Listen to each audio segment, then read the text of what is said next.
if you're looking to add some organization to your stroller, let me introduce to you this one that was sent to me by the seller in exchange for a shoppable video.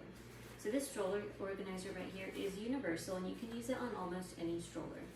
I have the Duna here, and this is perfect for me because the Duna doesn't have any kind of storage. The organizer itself has this cute cat design, so it has whiskers here, some ears, and then paws right there. On the sides, there are little holders, so you can put bottles in there. So it's a really nice feature. And then inside, it's very spacious. So you can put diapers, wipes, extra clothes.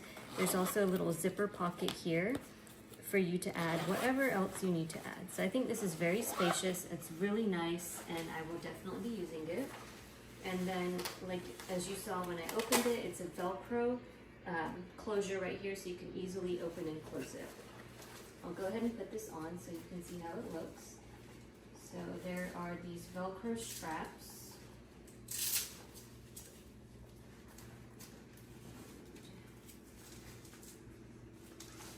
like that.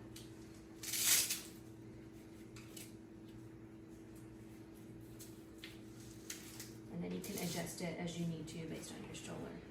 So overall, it was very easy to put on. I really like how it looks, and I really like the functionality of it. Because I have the Duna and I don't have any stroller organization, this is going to be perfect to hold whatever I need. So if you are looking for a stroller organizer, I would highly recommend this one.